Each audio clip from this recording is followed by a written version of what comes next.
Əziz qardaşlar, Ramazan-ı Şərif ayının ortalarına yaxınlaşırıq. Təbii ki, əksəriyyətimiz bu mübarək ayı oruç tutaraq Allahın rızasını qazanmaq istiqamətində dəyərləndirməyə çalışırıq. Ona görə də ilk başda uca Rəbbimizə dua edək ki, Allah Teala tutduğumuz oruclarımızı dərgah izzətində ən gözəl şəkildə qəbul eləsin. Bizlərə oruçların haqqını verərək tutmağı cümləmizə ikram eləsin.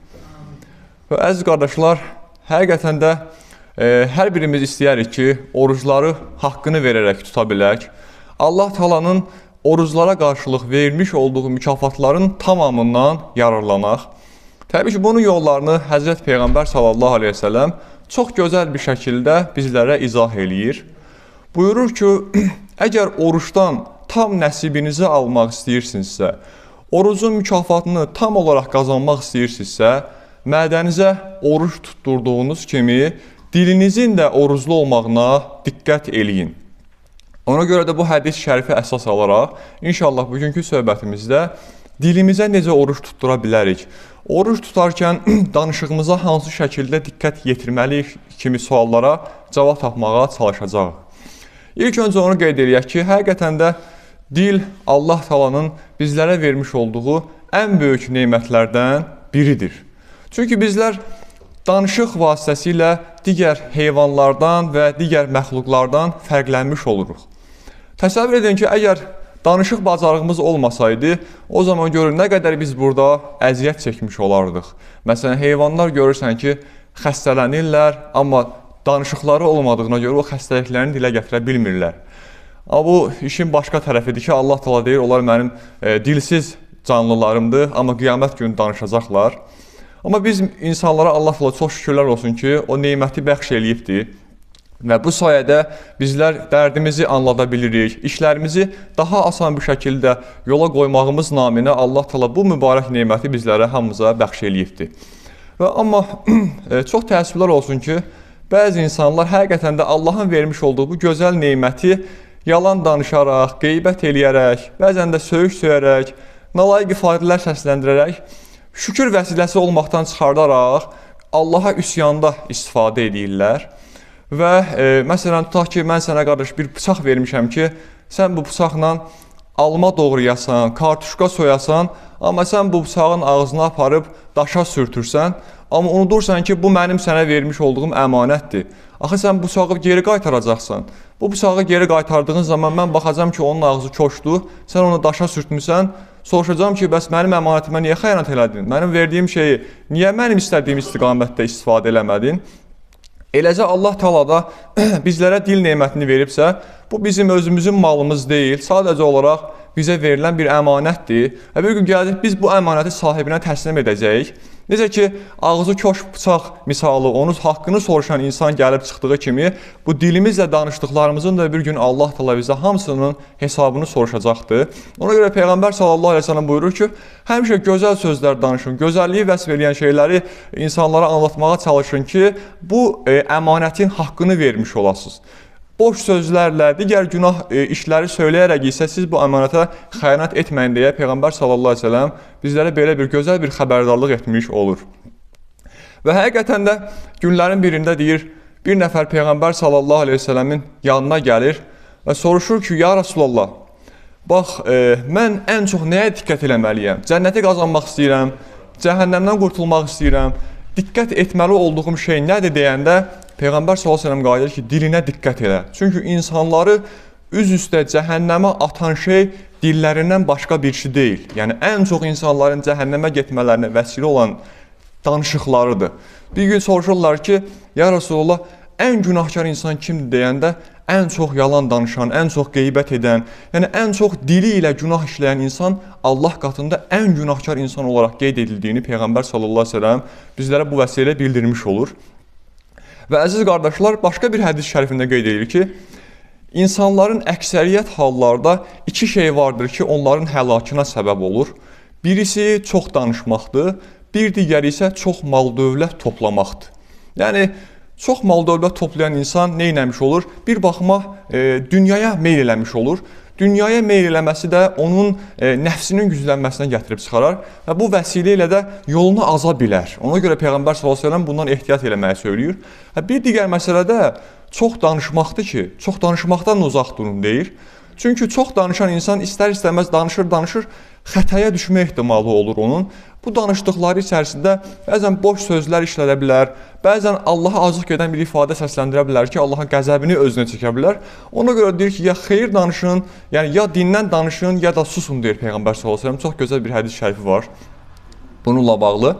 Və həqiqətən də baxdığımız zaman Peyğəmbərimiz buyurur ki, deyir, dilini qorumağı mənə söz verən insana mən də onun cənnətə daxil olacağına zamin duraram deyir. Yəni kim dilini qoruyarsa, Allah təala deyir, o bəndəni cənnətinə daxil edir. Və həqiqətən başqa bir hədis şərif var. Qeyd eləyir ki, hər səhər açılanda insanın bütün bədən üzvləri onun dilinə yalvararlar. Deyərlər ki, ey dil, bizim haqqımızda Allahdan qorx. Zira sən əgər doğru söyləyərsən, doğru yolda olmağa çalışarsansa, bədənin bütün üzvləri olan bizlər də doğru yolda olar, doğru istiqamətdə gedərik. Yox, əgər sən, ey dil, yanlış danışarsansa, əyri istiqamətdə gedərsənsə, bu bütün bədən üzvlərinin hamısının əyriyə getməsinə səbəb olar. Ona görə də Allahdan qorx və istiqamət üzərə ol ki, biz bədənin üzvləri də o sayədə istiqamət üzərə ola bilək. Yəni, bu şəkildə bütün bədən üzvləri dilə bir səsləniş ifadə eləyirlər. Peyğəmbər s.ə.v deyir ki, burada bir günlərim Loğman həkim bir qoyun kəsir.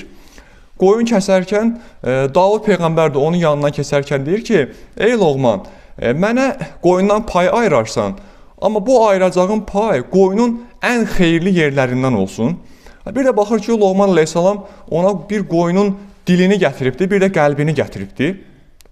Nəsə, bir başqa vaxtı da təzdən bir qoyun kəsəndə yenə deyir ki, mənə qoyunun ətindən gətir. Qoyunun deyir, bu səfər ən şərli yerlərindən mənə gətir deyir. Baxır ki, yenə də eyni qaydada Loğman Peyğəmbər eyni şeyləri gətiribdir. Yenə dili gətirib, yenə qəlbi gətirib. Bu zaman soruşur ki, ey Loğman, mən ən xeyirli deyəndə də sən qəlblə dili gətirdin, ən zərərli deyəndə yenə də qəlblə dili gətirdin. Bunun hikməti nədir deyə soruşanda deyir ki, bax, İnsanın iki orqanı vardır ki, əgər bu iki orqan düz olsa, bu bütün bədənin düz olmasına gətirib çıxarar. Yox, əgər bu iki orqan deyir, əyri olarsa, bu eyni zamanda bütün bədənin əyri olmasına gətirib çıxarardı. Yəni, dil elə bir şeydir ki, insan dilini tərpətməklə cənnəti də qazana bilər, yəni bir dəfə dilini tərpətməklə cəhənnəmi də qazana bilər. Ona görə Peyğəmbər s.ə.v deyir ki, bəzən deyir, siz insanlar elə bir kiçik sandığınız, kiçik zənn elədiyiniz bir şeyi danışarsınız. Yəni, yaxşı olan bir şey, məsələn, tutaq ki, birisi günah eləyirsə, ona nəsihət verərkən, dini baxımdan, kiçik gördüyünüz, yəni, qardaş, bu günah eləmə, yəni, Allah təala bağışlayar, mərhəmətli, tövbə elə, bu şəkildə danışarkən, elə bir söz söyləyərsiniz ki, sizin gözünüzdə o kiçik gələ bilər. Amma o söylədiyiniz söz Allah təalaya deyir, o qədər böyük gələr ki, sırf o sözə müqabil Allah təala deyir, sizdən əbədiyyən razı qalar. Və yaxud da bunun tərsi də baş verə bilər. Bəzən siz çox yüngül sandığınız boş bir kəlmədən istifadə eləyərsiniz, amma o yüngül kəlmə Allah qatında o qədər ağır qəbul olunar ki, Allah təala əbədiyyən deyir, sizə qəzəb eləyər. Yəni, bir sözə müqabil Allah təala bəndəsini qiyamət gününə qədər razı qaldıq insanların saflarına da yaza bilər və eyni bəndə başqa bir sözü işlətməsinə müqabildə Allah təala qiyamətə qədər qəzəb etdiyi bəndələrinin sıralarına da onu daxil edə bilər. Ona görə də deyir, söz var insanı Allahın rəhmətinə qovuşdurar, söz də var insanı Allahın qəzəbinə çatdırar. Ona görə də ağzımızdan çıxana diqqət eləməyimiz lazımdır. Ona görə də Peyğəmbər s.ə.v deyir ki, müminin dini doğru olmaz, qəlbi doğru olmadıqca, qəlbi doğru olmaz, dili doğru olmadıqca. Yəni, bütün bədən üzvlərimiz, bütün imanımız, bütün dinimiz, hər şey dildən asılıdır. Yəni, dil bütün bunların təməlində dayanan bir məsələdir. Yəni, buna çox diqqət etmək lazımdır bu kimi məsələlərə. Peyğəmbər s.ə.v deyir ki, bir hədis şərifində, deyir, 3 qrup insan vardır.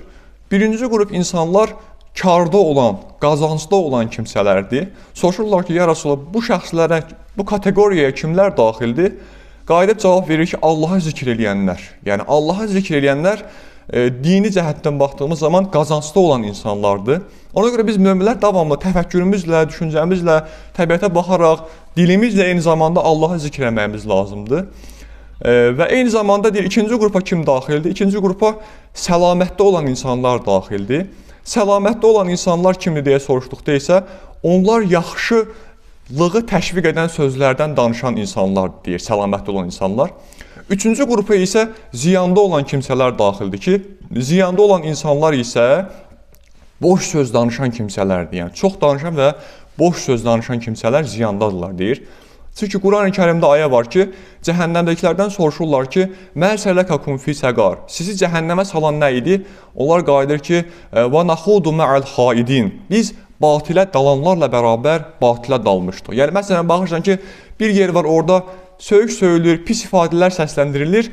Orada batilə dalıblarsa, sən orada dayanmamalısan. Quran-ı Kərimdə konkret bir ayə var ki, Allah təala deyir, onlar deyir, çirkin sözlərindən çəkinmədiyi müddətcə onlara yaxınlaşma deyir. Yəni, bu, mərdimazar bir adam gördüyün zaman onun yanında çox durma anlamına gələn bir ayət-i kərimədir.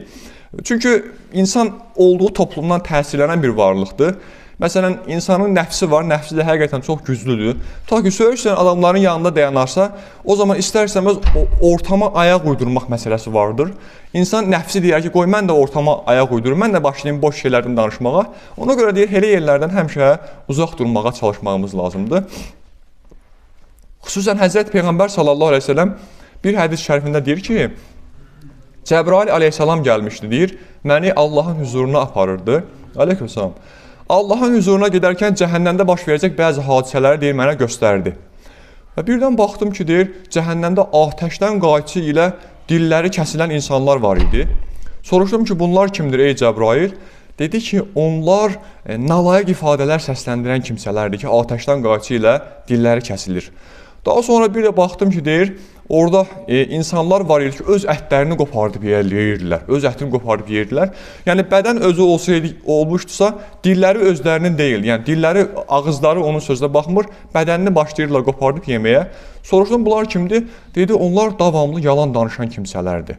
Bu şəkildə cəzalandırılırlar və eyni zamanda bir qrup insan da çıxdı qabağıma, dırnaqları uzun idi, misdən dırnaqları var idi, üzlərini cırmaqlayırdılar, bədənlərini cırmaqlayırdılar, bu şəkildə dəriləri soyulurdu deyir onların. Bunlar kimdir deyə soruşduqda dedi, onlar qeybət edən insanlardır, yəni qeybət edirlər, başqalarının pisliyindən danışaraq deyir, bu vəsilə ilə o günaha qazanıblar, burada da cəhənnəmdə onun cəzası da o şəkildə olacaq deyir. Deyir, günlərin birində bir nəfər alim olur, baxır ki, uzaqdan başqa birisi qaçaraq yanına gəlir, deyir ki, ey alim, filankəs adam haqqında sən bilirsən nə qədər pis işlər görübdür. Danışsam onun haqqında deyirsən, onun düşüncəsindən dəli olarsan deyir. Bu zaman alim ucaya başa düşür ki, bu qeybət eləməyə hazırlaşır.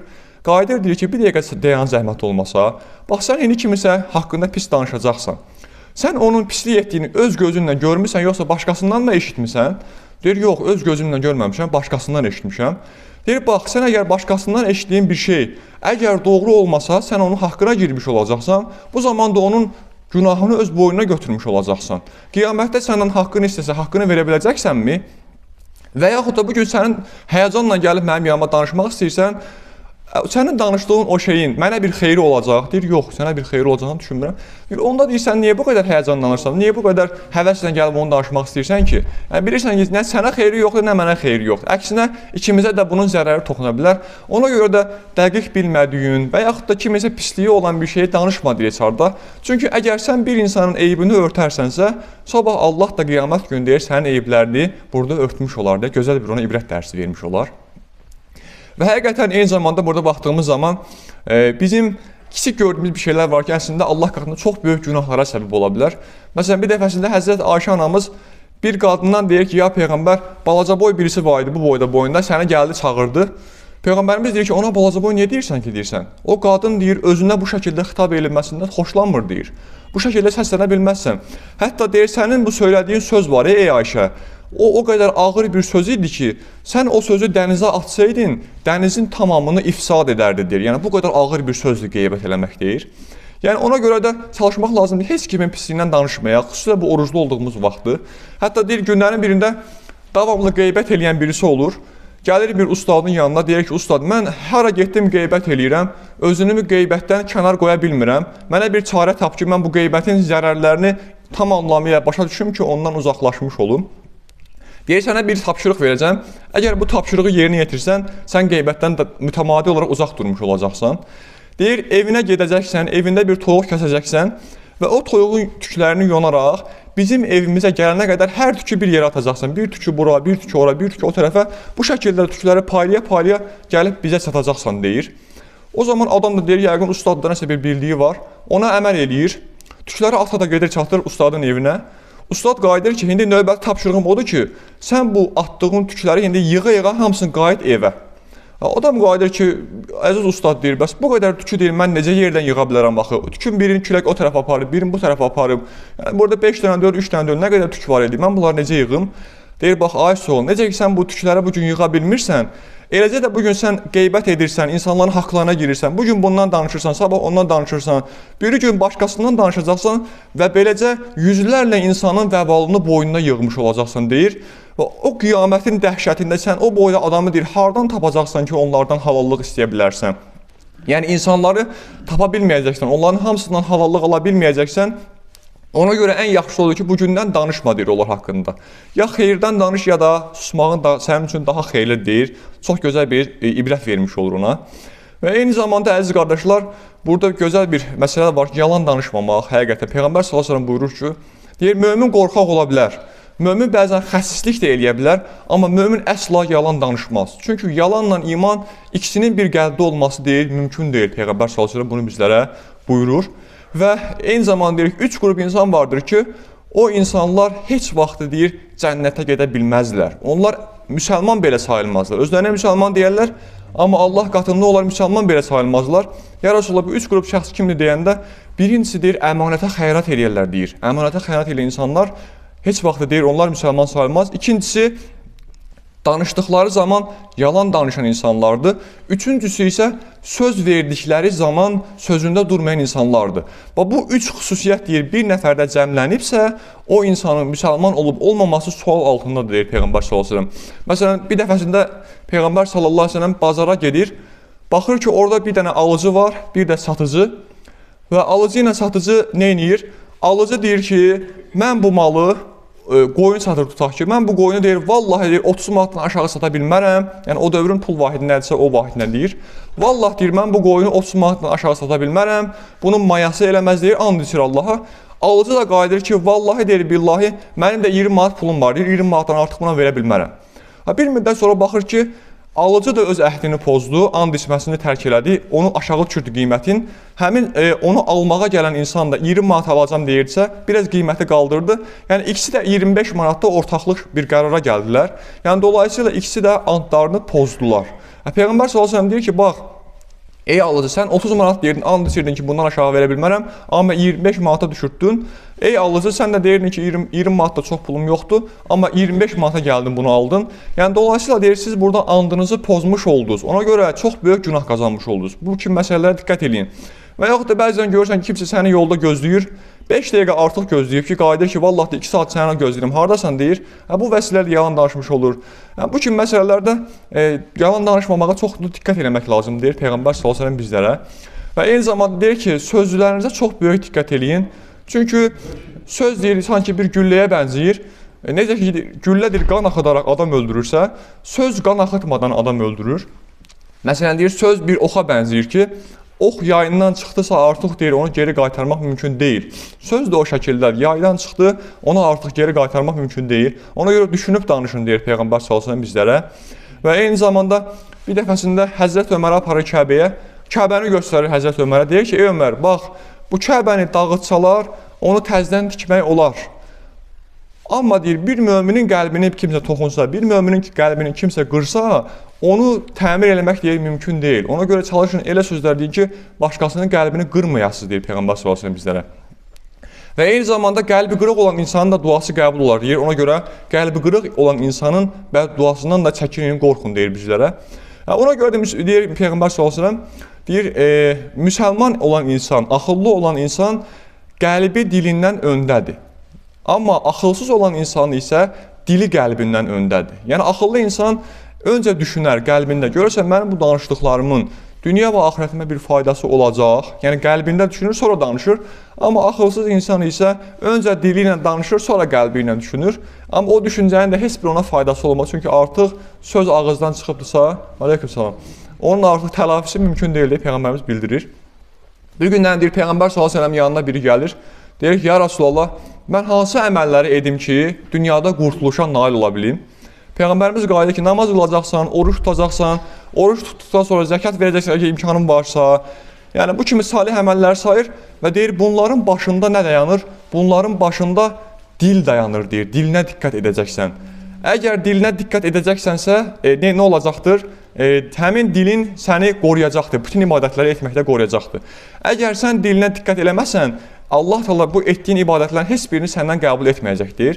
Həqiqətən də bu yaxınlarda bir nəfər məsələn adam gördük, namaza başlayıbdır. Həmin adam dilinə diqqət eləmədi. Yəni danışığında 1 qram düzəlişi olmadığına görə Allah Teala o namaz nemətini ondan çəkdi, aldı. Ona görə də biz bu nemətləri Allahdan davamlı olmağını istəyiriksə, o zaman nə etməyimiz lazımdır? Danışığımıza da xüsusi diqqət yetirməyimiz lazımdır. Və həqiqətən də baxdığımız zaman mübarək Ramazan-ı Şərif ayındayıq və Allah Teala dua edək ki, Uca Rəbbimiz bu mübarək ayda etdiyimiz ibadətlərimizi, qıldığımız namazlarımızı, dualarımızı dərgahında qəbul eləsin. Allah Teala bu Ramazan-ı Şərifdə dolu-dolu yaşamağı, oruçların haqqını verməyi, o vəd olunan savabların tamamını da qazanmağı cümləmizə ikram eləsin. Bu Ramazan-ı Şərif qutaranda, o bayram sabahına günahlardan təmizlənmiş şəkildə dərəcəmizi ən yüksək səviyyəyə çatdırmış olaraq ayrılmağı da bizlərə nəsib eləsin. Lillahi Teala el-Fatiha.